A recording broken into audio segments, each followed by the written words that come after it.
Welcome to the September 1st Economic Development Commission meeting. And I think what we'll do first, we're going to do any kind of a roll call, or? I've taken attendance, thank you, Chair. Okay. Let's start out with the Pledge of Allegiance then. Frank, if you could do the honors, please. I pledge allegiance to the flag of the United States of America and to the republic for which it stands, one nation, under God, indivisible, with liberty and justice for all. Thanks, Frank. Chair, if we could go back and introduce our new commissioners, Jeff Bates and Bob Boullianne. So we have a couple of new commissioners tonight, Jeff Bates and Bob Boullianne. How'd I do on that? Okay, all right. Jeff, would you tell us just a little bit about? Is Jeff here? He is Here. I'm sorry. Okay, hi, I'm Jeff Bates. I've been new to Oakdale, living here about 3-4 years now.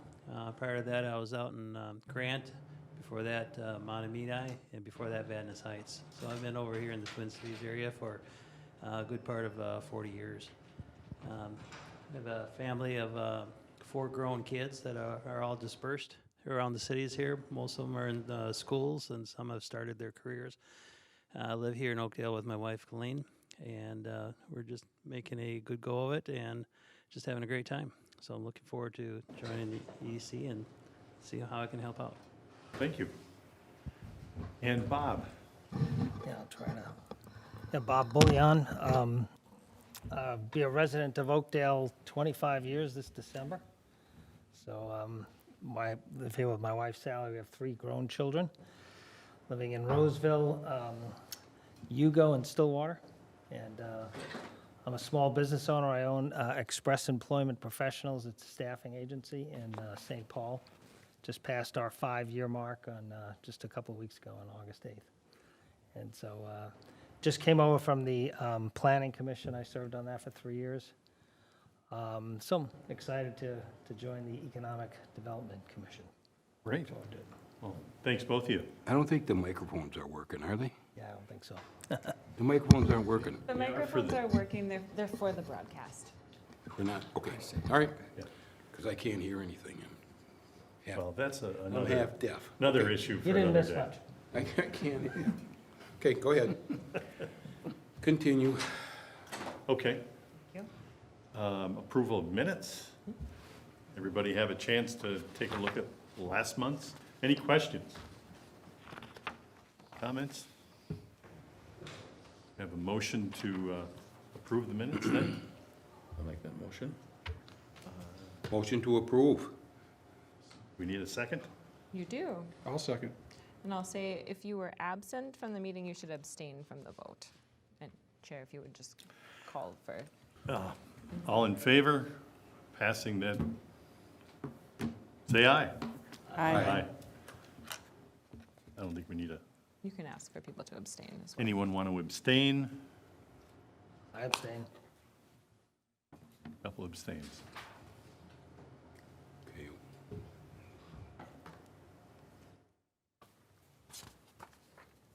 I'm not sure what you're going for number 4 there. There are no items under the consent agenda. Okay, all right. Management reports, anything under old business? None that we know of. None. The council liaison updates.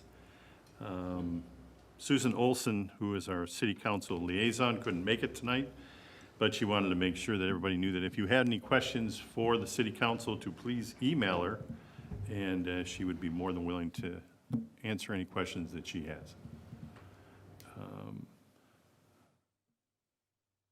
And I think at that, we go to the main presentation. Yes, thank you. So tonight I'm going to give you a highlight review of the retail trade market analysis that was included in your packets. The retail trade analysis is used to measure the economic health of our local retail economy. It provides an overview of our city's retail trade sector, compares us with similar sized communities or regions, and it also identifies strengths and weaknesses in the retail trade community by projecting the amount and type of retail activity required to meet local demand. And this is a report that the University of Minnesota Extension Office prepares for us every 2 to 3 years.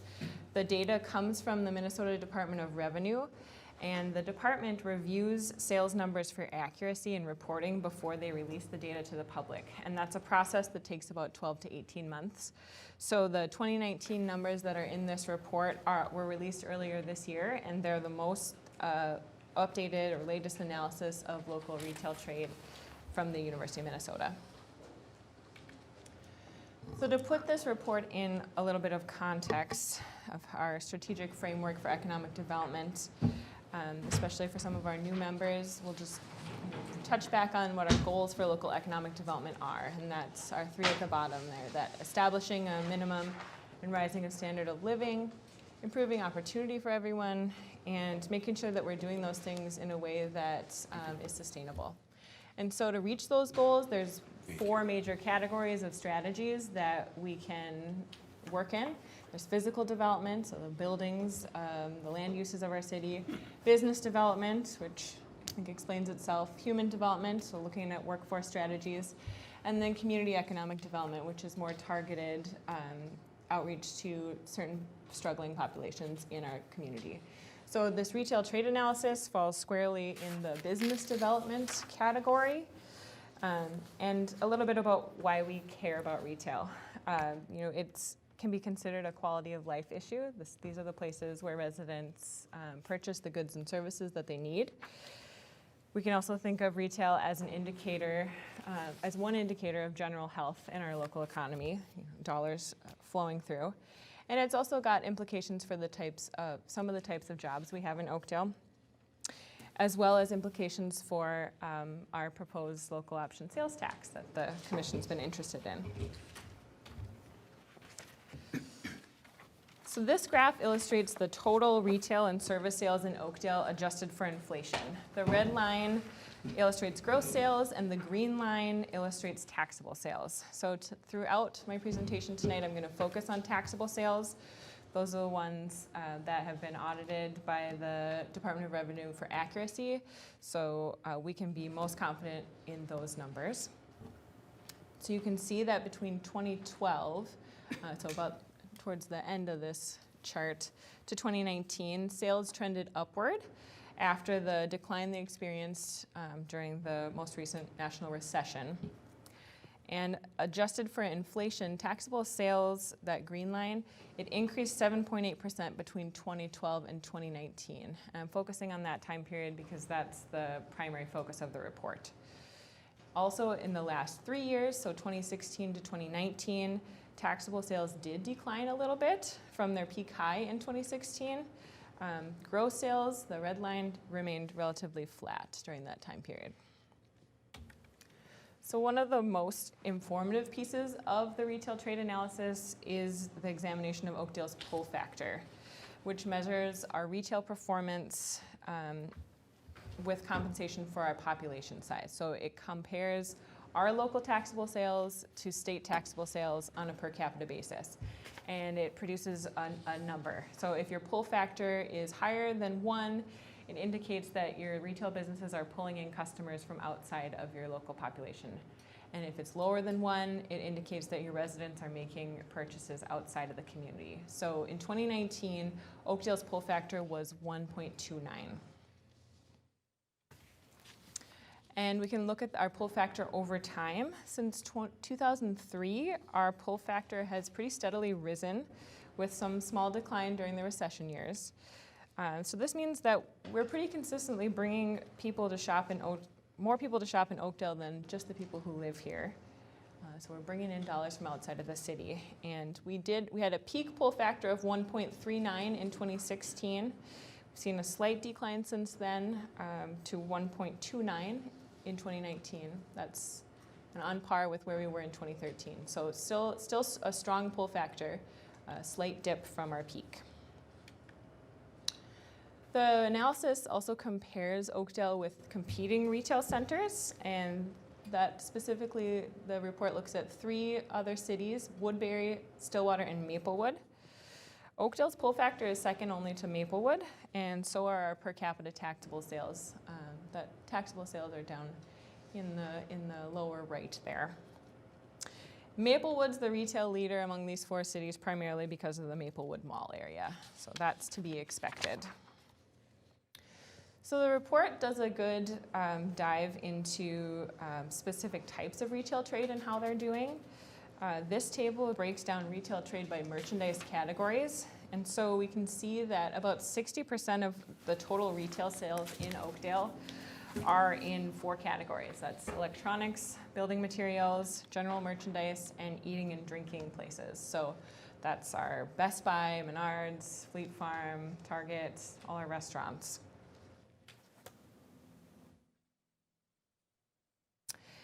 And the retail trade analysis provides performance comparisons for the different merchandise categories. So this chart depicts the dollar amount that Oakdale's actual sales were above or below expected sales in 2019 by merchandise category. And those expected sales are calculated by comparing sales performance in similar sized Minnesota cities in terms of population and income. So you can see this is in millions of dollars above or below expected sales, specifically in 2019. You can see that the strongest performing categories by far were electronics and building materials. Both of those categories had almost $48 million in surplus sales compared to our population. Some other strong categories were general merchandise stores that had nearly $32 million in surplus sales, and amusement and recreation, which had about $19 million in surplus sales. So people are coming from outside of Oakdale to shop these types of merchandise, or Oakdale residents are just really into buying those types of goods. So opportunities might exist in Oakdale in categories appear that have lower than expected sales. For example, since the data in this report, an AutoZone opened in Oakdale. And so I would expect that in our next report, we'll see the deficit in vehicles and parts that'll shrink somewhat or a lot. But it's also important to note that the variations that we see here, and so especially in maybe some of our weaker categories, could be for a variety of reasons, some of which are beyond our control.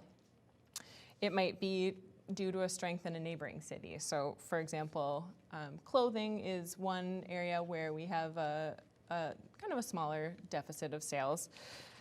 So underperforming there, but we also know that due to the pull of the Maplewood Mall, we probably don't want to focus too hard on getting clothing here in Oakdale, more clothing stores.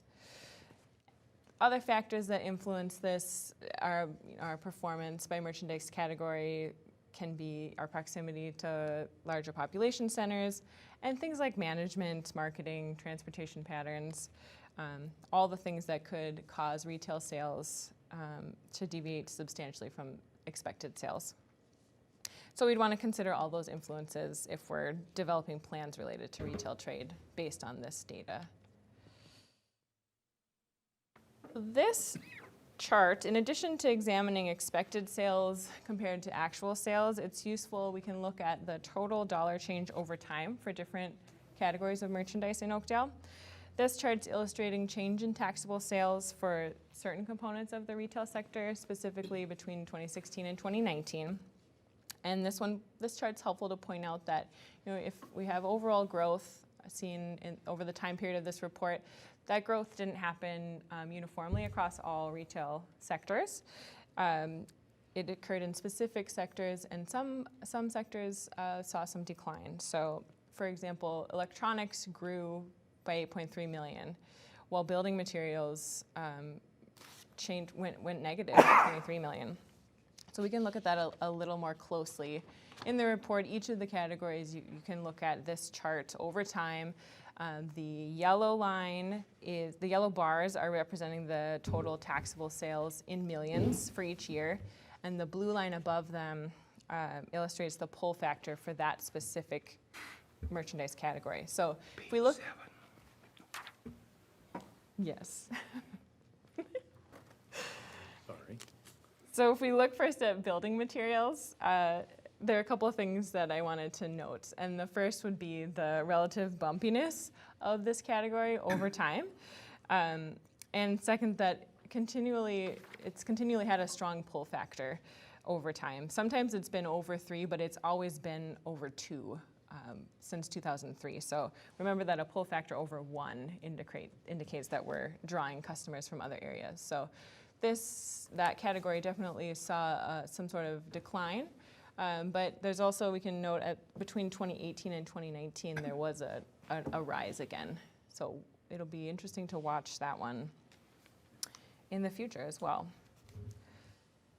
And so then we can look at electronics and see that that this category we consistently have very strong strength in. This is actually a category that the U of M researcher who did our report said they did a double take on, because for the past 15 years we've had really strong, just consistent strength in this category. In the last 3 years, there was some steady growth. And Oakdale has a pull factor of 5.9 in electronics. So really big sales draw there. Another piece of information that the report gives us is our comparison to the whole of Washington County. So while Oakdale makes up only 9% of the total firms in Washington County, our sales here account for 15% of the total sales in the county. And then if we break it down by merchandise categories, some of our leading categories of sales in Oakdale compared to sales countywide were electronics. 60% of county electronic sales happened in Oakdale. And the same for non-store retailers and amusement and recreation. Those each accounted for 30% of sales in those categories countywide. It's pretty strong areas there. So just as a summary of the highlights from this report, Oakdale continues to have a strong pull factor, 1.29. Between the 7-year period of 2012 to 2019, taxable sales did increase 7.8%, despite a recent decline if you looked at just a 3-year period from 2016 to 2019. Our top retail sales have consistently been electronics, building materials, general merchandise, and eating and drinking categories. We rank second behind Maplewood if you compare us to our regional competitive cities. And that's in per capita sales and also our pull factor. And that we're ahead of Woodbury there. And then our strength in comparison to the rest of the county, that Oakdale businesses, we make up 9% of the firms in the county, but 15% of the total sales. And some of our categories really make up most of the sales in the county. So I'll just end with a little bit of a so what. Why is this useful for you to know, and how does it help us? I think one that helps us understand and build on our relative strengths in retail. We can consider this information when we're thinking about attracting complementary uses for shoppers that could capture shoppers that are already here for other types of merchandise. The report identifies where dollars are leaving the Oakdale economy. Some of the weaker merchandise categories might be areas that we could focus on for filling in gaps in our retail offerings. And I'll say again that some of those weaknesses might be because our neighbors are strong in that area, and so that requires a little bit broader look at the larger local economy. But this retail trade analysis is a helpful starting point for thinking about what retail businesses might do well in filling in our available spaces, and in particular some of our development areas that are prepared for commercial development. So some examples would be Menards has 6 acres of vacant commercial space next to their store that they've been looking for development there. And so building materials, Menards, a very strong category for us, and perhaps something that would be complementary to that would be a good fit for that space. Another prominent example would be the Oakdale Station or Oakdale Marketplace area, that retail area between LA Fitness and Target that has sort of struggled to fill in. There's 6 or 7 pad sites still available there, and that's a place that we expect to see hopefully fill in and get more interest from retailers once Forefront gets more development there in the office and business campus, and then also the Willowbrook residential development just to the north there should further support some more retail development in that area. And I know in particular people are probably interested in restaurants being part of the mix there. So those are things that might fit well there. And I also want to put this information in context of something we talked about earlier this year in the spring, that we can balance this knowledge of our retail strength with also the knowledge of its implication for the kind of what a lot of the jobs are here in Oakdale and the wages. So keeping that in mind as well, that the retail, we have a lot of retail strength, but those retail jobs are often ones that have a little bit lower wages. And then finally, we can consider the implications of this information for our local option sales tax effort, and that helps us to kind of understand where a lot of the sales tax would be generated in the community. That, we can have more discussion, have questions. What if anything, can the city do if there's a certain sector that say, oh, I think we would be good for this kind of business, there's a deficit. Is there anything that the city can do to promote that, or do you kind of just have to hope that someone else sees it and says, oh yeah, we'd like to build a AutoZone there or whatever? Right. So that's a really good question. There are, if we wanted to work on the development of a specific area and really try to support development there, that would be something that we'd need to work in concert with the landowner. Landowners usually have brokers that they're targeting, but a potential retailer knowing that the city is excited about their use, supportive of it, can sometimes make the difference in their site selection process. There's also, I think, the city can do more of the things that set the stage for retailers to want to come to an area. So making sure that our public services are attractive and adequate, the land uses that we've set out support retail development, our road infrastructure is ready for retail development. Those are the most important things. And then doing some of the marketing and attraction efforts for a specific retailer might kind of tip the scale if a retailer is considering one location over the other, knowing that they're being courted could tip the scale. Yeah. Dave, I'd like to take it to the next level in regards to what's the area up there you call the Oakdale Market, or up by Target and Oakdale Station and Oakdale Marketplace. I mean, it's a great location for a nice restaurant in there. And I don't want to wait for the city to go for things. So why don't we, if you've got ideas in regards to what kind of a restaurant would go in there, why don't you email me or Dave? And I don't see any reason why we can't reach out as private citizens, is call ABC Restaurant and say, hey, we would love to see you in Oakdale. And then we can let you guys know that we've contacted them and start the ball rolling, versus waiting for someone to go drive by and say, hey, we should look at that. Why not? And As Oakdale residents, we can be proactive. Right. Will I be struck down by a lightning bolt, or will be okay? I don't think there'll be any abnormal weather. Okay. I will say, Chair, that we're in frequent contact with the broker for that site. I know that they are pursuing a lot of different options for it. Okay. So there are people actively working to develop it, not me or my colleagues, but the landowner has a broker that has been working Maybe it. after meeting, maybe you can get me in contact with them, and I'll be very nice and just see if I can help. Sure, we can. Do we the can talk. brokers know then kind of what the city would like to court?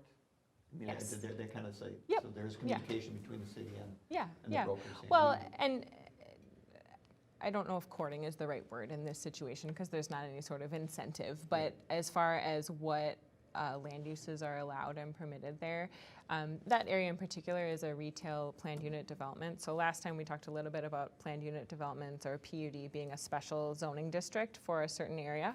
And that one specifically is retail, and it kind of calls out the types of retail that are expected to see there. And it's things like shops, restaurants, I think even a hotel was included at the time. So some of it is subject to updating because it's been a while, but that's the type of specific uses there.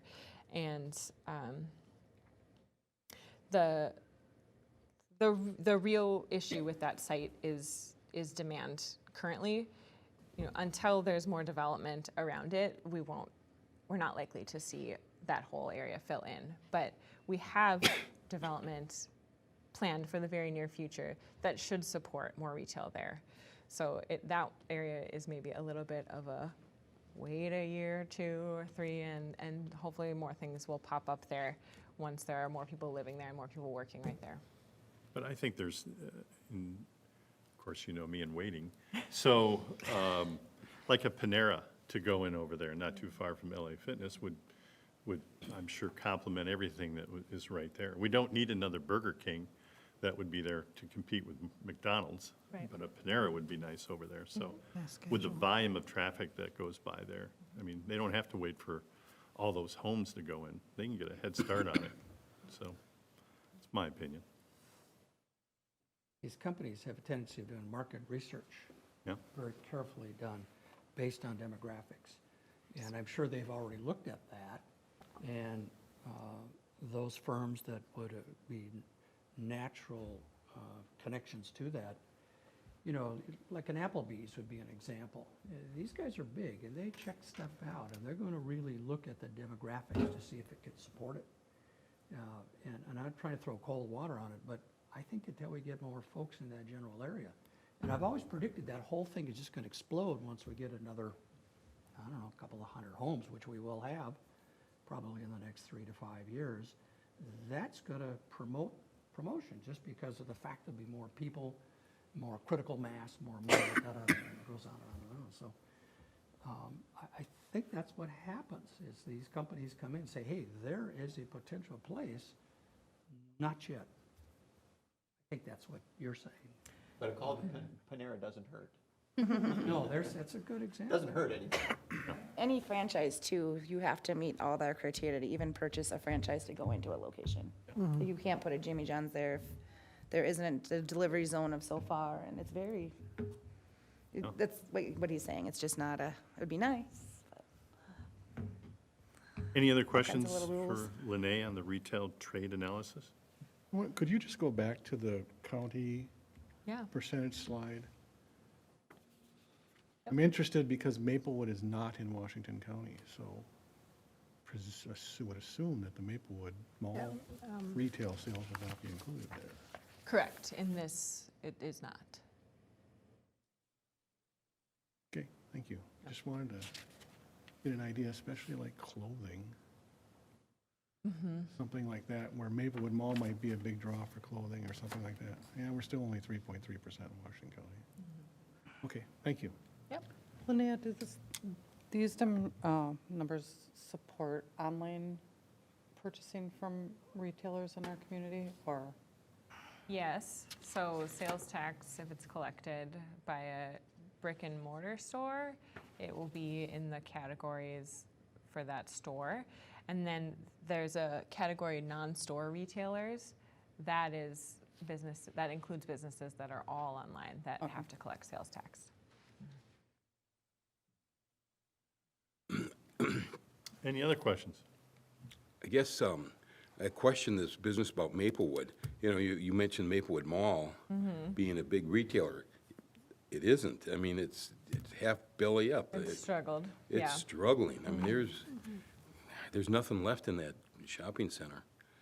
Well, and I guess I'm talking about the whole area around the mall too. I mean, Okay. yes, it has struggled, but it's still, A there's force. still a lot of It's sales still a happening force. there. Okay. Yeah. And this data goes back to 2012. 2019. Or whatever, yeah. Yeah. I find the Woodbury statistics surprising because they have such a diverse availability of retail shops in that area. And that's something that, I've presented this to the commission every couple of years for a while now. And it always is something that I point out because Oakdale actually has had more strength per capita than Woodbury. Their population is a bit higher, but you can see it. So Oakdale's the black line with the squares, and Woodbury is purple with X's. So we're getting closer. There's not as much difference now as there used to be, but And Maplewood's declining the last 3 years, which might be your yes, to point. Frank's point. Yeah. Yep. They're kind of all converging. We can't speculate about the future. Retail's retail. Yeah. So I would think there's gonna be a lot of changes, like when Home opens up out here. I mean, Yes. they sell high buck stuff, so, I mean, that's gonna make some big changes in our income, sales tax and all that, correct? Yes, so furniture stores is one of the merchandise groups here, and you can see, that was 2019. We do have strong furniture sales, yeah. There's already an 8.3 million surplus here, and we'd expect to see that increase once Home opens. It's gonna be a big one. Yeah, Yeah. really big. Where do you put the vet clinics in that? Where would that be? Vet clinics, Service providers, but where would it go in here? that's a good question. It's likely in the maybe health and Health and personal personal, stores. The reason I ask is The- because of the expansion of that's going on. Right. It's a high buck revenue generator right And there. then like It Pace is. Analytics, where would that fit in here? Would that be under health? It's not my retail. I don't. Retailers There's no retail. manufacturing. No, I know that, but in terms of, does that generate any sales tax at all? Because they're doing testing and things of that nature. I'm not sure. That's a good question. Okay. I'm not sure.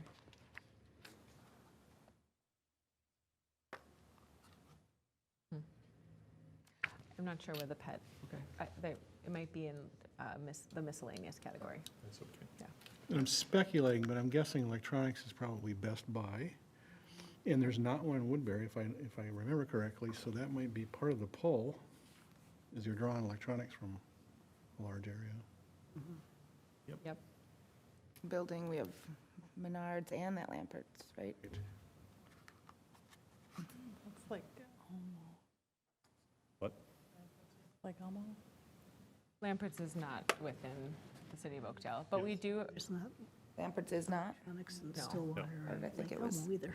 So, in addition to like Menards and Fleet Farm, Fleet Farm. we also have, there's quite a few businesses along Highway 36, like Patio Town, Versalock, that those are also part of the building materials. And we also have the Ferguson showroom and ProSource. So there are quite a few firms in that category in Oakdale, kind of a cluster. That's great. Great job. Way to Thank go. you. Do we want to go to commissioners' updates at this point? Sure. So at this point, if you've got any questions or comments or anything you'd like to be brought up, now is the time to do it. We just go around the table. So Jeff, you're new guy. We're going to start with you. Well, actually, I do have one thought, and I'm not sure where this would fit in. As far as revenue generating, I don't know, maybe this applies or not. I'm thinking about events. Let's say you had a race, like a 5K race, 10K race, or sponsored, some kind of a sponsored thing.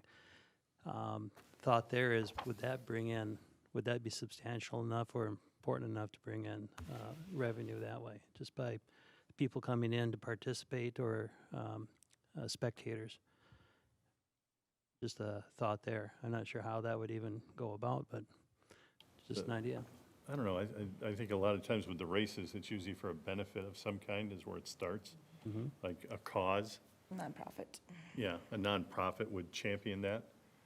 And we've got quite a few nonprofits and good causes in the community, so that could, maybe someone's listening tonight or there's quite a few of us who are on those type of boards and that might not be a bad idea. So I just thought I'd throw that out. Yeah, thank you. We'll go to the front table. Go ahead. Well, it's something I brought up, Lene, when we were talking last week, you know, getting the word out to, because this shows through 2019 data, of course, pre-COVID.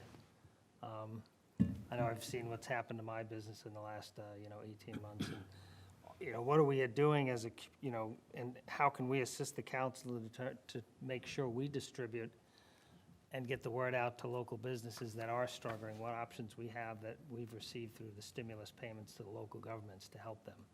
And just the whole process of how to go about that, what percentage to earmark to help businesses and in what fashion, what requirements, and has there been much thought to that? And is the council's that on the council's radar, and what can we do to maybe help get it there?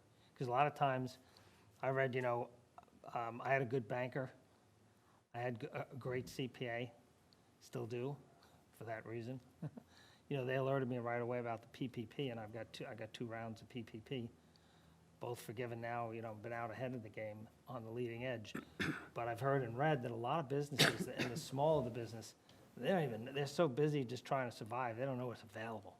They don't know who to turn to. They might not have a strong banking relationship or a CPA firm working, doing their financials, and they have no idea. So just thoughts on that and how we might go about making sure we promote that. And I'm a small businessman myself, and the relationships that I have with the bank and the CPAs are priceless. right? Yeah, and yet, I know the city had some programs, and over the course of the last year, the county also was pushing to try and, because the county had their own money that they were giving out. It would be nice to be able to go out and knock on every small business's door and say, hey, this is available. But I don't know the manpower to be able to do that, but I think we as small businesses, we've just got to keep letting people know.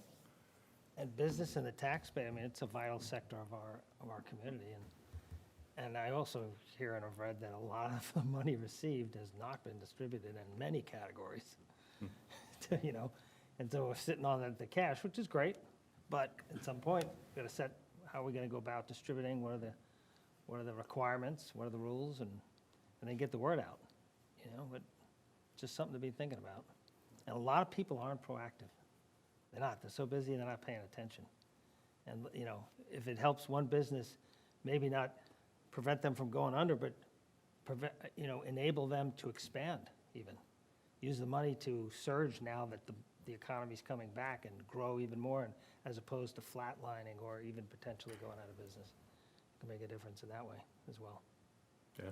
So, Amen. too bad I'm not here. I'm in St. Paul, and they don't do that over there. Oh. Go ahead. Pass? Yep. Dave? I don't have any updates. The Holly? I think I'll just update a little bit on our Oakdale Area Chamber of Commerce. But yeah, I'm Holly from, I'm the Vice President of the Oakdale Area Chamber of Commerce, and I'm from Apollo Heating and Air. But our next meeting is tomorrow at the Lake Elmo Inn, if you'd like to join, 11:30. 11:15, actually, we do a little bit networking, so. And the next one will be in October, the first Thursday again, at the Lake Elmo Inn at 11:30, so. Invite any business owners, community members to come join us. That'd be great. Thank you. Aaron? No updates. Nothing? Yeah, nothing either. I'm going to go by me and go to Frank. Well, I had a heck of an experience last week. Oh, no, is this, I thought we were going to talk about that. Well, we're going to talk about this. Oh, okay. Thursday, I came to work and my phones weren't working. But this has happened periodically, and it's gone for about a day or so. This one was from Thursday to Tuesday, yesterday. My phones weren't working. Now, how do you run a business without telephones?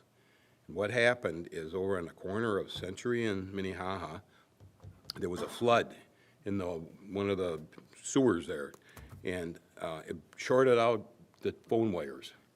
And they couldn't, they had to dry the wires, and then they had to, hook them up from the dry spot and take out all the old wires and all. I was up there yesterday, and I was down damn near in the sewer with the guys, telling, what's going on? I mean, geez, be out without your phones for 5-6 days.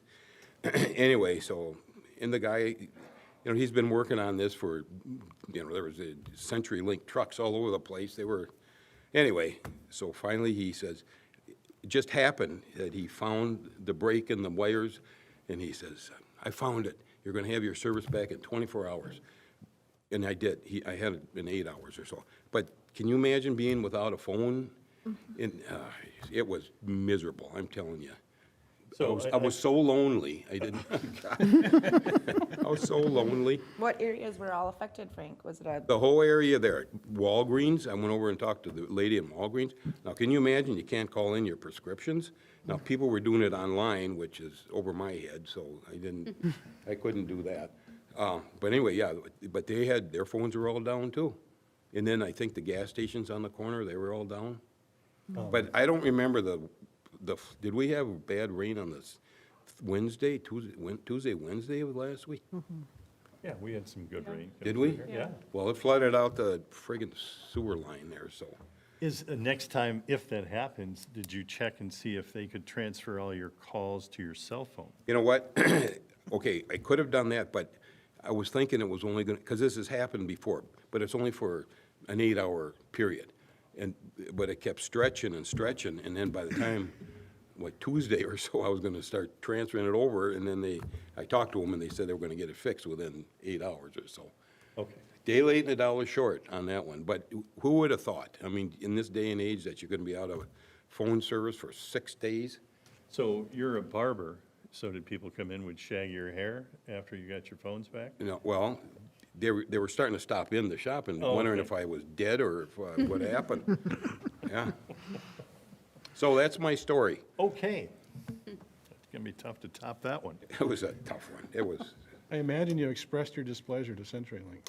pardon me? I imagine you expressed your displeasure to CenturyLink. You know what? I did, but you know what? But it was emotional in my part because I'm going belly up, not quite, but I'm getting hurt financially really bad. And so I'm on the phone talking to CenturyLink, and there was nothing they could do. There was nothing they could do. And finally, when I got damn near down in the sewer with the guy and realized what the problems were, I said, Jesus, I felt pretty bad that I was so stinky about it. Wish I had a picture of that one. Oh, my God. I was contrite, I'll tell you. I was very contrite. Wow, nice. Wasn't that nice? That was a very nice word you used tonight. Okay. Bob, Nothing new. You can't top that one, Stacy, Bob? how's your phones? My phones are phones working. work, and I know how to forward them to my son when they don't, Yeah, so okay, good. it works all Technology, good. great thing. Just kind of going off of bringing events that are supporting nonprofits into our area. We actually have an event coming up October 8th. It's a Friday night at Oak Marsh. It's a dueling piano show supporting the programs for Carol Matthews Center for Children and Families. And it's a fun night. Tickets are $30 in advance, and you can get them online at Oak Marsh's website. I encourage everybody to come. It's a fun night. It was 2 years ago we did it, 2 right? years ago, yeah. That was a lot of fun, and And Bill MCs it, so. so please come anyway. Yes, that's right, yeah, Mandatory meeting requirement. Right, Right. yeah, our next meeting, there you go. yeah, absolutely. Well, I've just got a few questions, and if I may. Around the city of Oakdale, so as you're on Helmo, going south from my office, you've got the vet clinic over there, and it looks like they're doing quite a bit of digging. Any update on when they're moving in, or how they're doing? It's going well. They are working on building a special medical facility that'll be working in tandem with their current site, and they will continue to operate both sites. They're going to be separating the urgent and emergency care between the two buildings.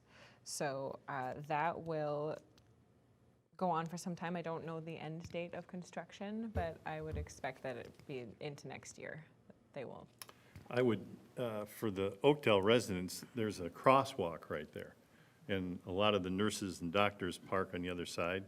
And the city was nice enough to put a flashing light, but not all of them use it. So I'm through that road, 5 times a day, and it's scary. If, slow down, take your time going through there, because it's quite a bit, it's a highly used crosswalk right there. It's a popular road. Yep.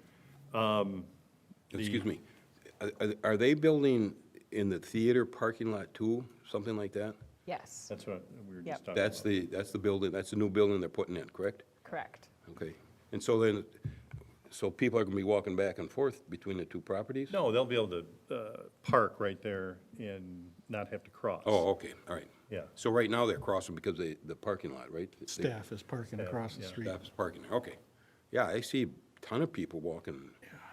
The current facility does not have enough parking for the amount of staff that's there. That, you might remember that the emergency clinic has really grown, really expanded since they first located there. And so they built an addition, and now they're building the second site. So in that, they've grown, they've added more people in their building, and they've been struggling to manage their parking needs. So this should help address that as well. What a successful business they've got going, holy. Very. If you've utilized them, they are fantastic. They are great, really and if good they're people. too Really? busy over here, they now reopened their St. Paul location, which is usually not busy at all. So you can get right into the St. Paul location. It's right off, I don't know exactly where it is. It's off University somewhere, but, because this one's always busy up here, and we've used it a few times, and they're awesome. Do they take care of all types of pets, or? Yes, I've seen people bring bunnies up. Okay. We unfortunately spent a night there right after we moved here, but yeah, they were great. So I've seen bunnies, cats, dogs, I don't know, some other Birds. birds, yeah, something else, but Reptiles? I don't know, but Oh, they man. they're awesome. They're very awesome. I think I saw a llama there one day. I buy there all the time. I mean, Was it a you don't zebra? see a llama in Oakdale very often. Yeah, they're awesome business.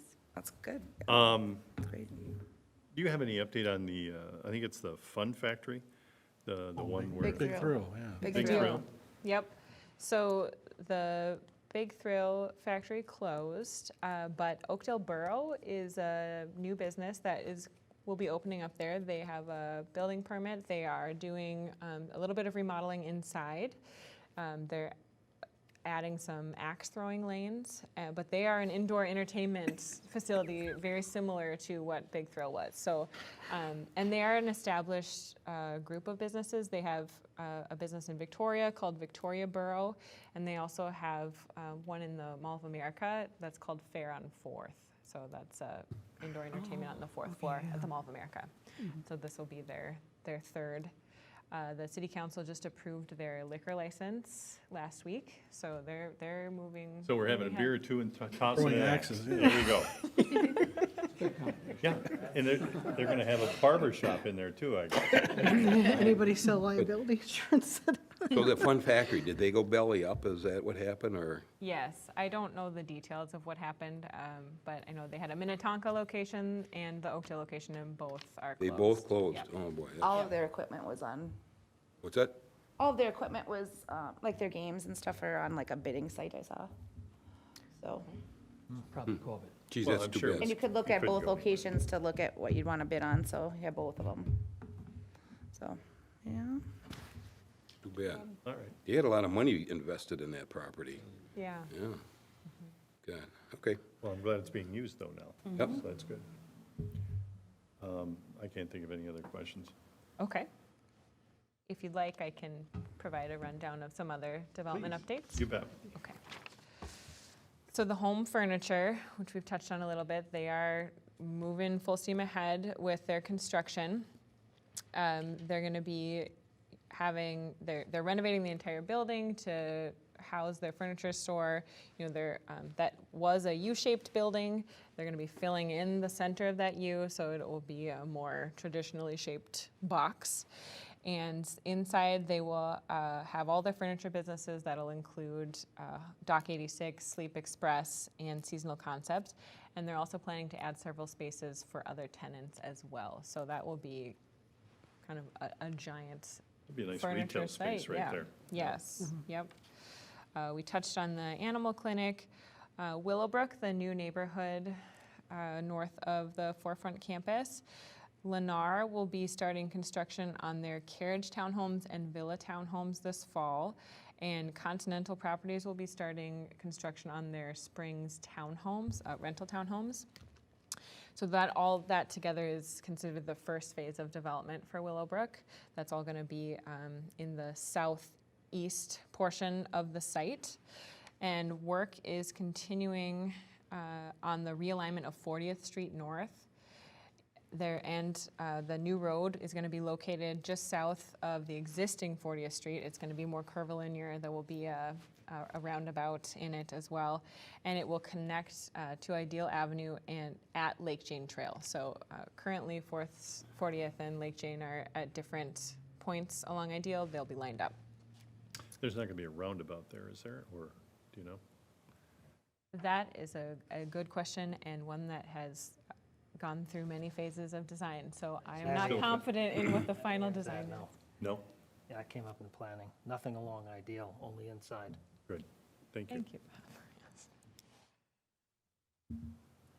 Okay, and then we have a lot of commercial buildings that are doing remodeling and reinvestment. So the building official shared that Skyview Middle School has a temporary certificate of occupancy. They did some remodeling, and some construction will continue into the school year in unoccupied areas or after school hours.